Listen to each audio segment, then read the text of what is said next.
বলিউডে আবারও চমক দেখাতে চলেছেন আমাদের দেশের গর্ব জয়া আহসান। বাংলাদেশের পর কলকাতা, আর এখন আবার হিন্দি সিনেমায় তার নতুন যাত্রা। ভাইরাল এখন পুরো নেট দুনিয়া। জয়া আহসান নামটাই এখন ব্র্যান্ড।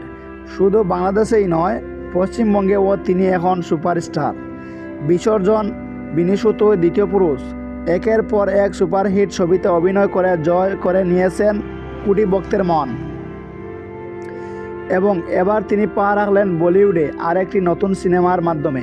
সম্প্রতি মুম্বাইয়ের এক বিখ্যাত প্রোডাকশন হাউজের সঙ্গে চুক্তিবদ্ধ হয়েছেন জয়া।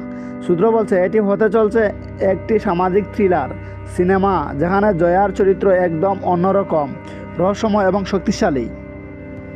এই সিনেমায় তার বিপরীতে থাকবেন একজন বলিউডের জনপ্রিয় অভিনেতা।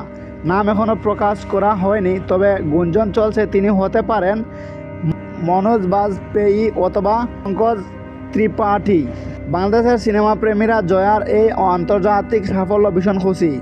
অনেকেই বলছেন জয়া আসলেই আমাদের দেশের অ্যাম্বাসেডর। অনেকেই সোশ্যাল মিডিয়া বলছেন এই সাফল্য অন্য সব নায়িকাদের জন্য অনুপ্রেরণা হওয়া উচিত। জয়ার এই নতুন সিনেমা আপনি দেখবেন কি না, আর আপনার মতে কার সঙ্গে বলিউডে তার জুটি সবচেয়ে ভালো মানাবে নিচে কমেন্টে জানাতে ভুলবেন না। আর এভাবেই সব ভাইরাল আপডেট পেতে এখনই সাবস্ক্রাইব করুন Flash 10 24 চ্যানেলটি। দেখা হবে পরের ভাইরাল টপিকে। ধন্যবাদ সবাইকে।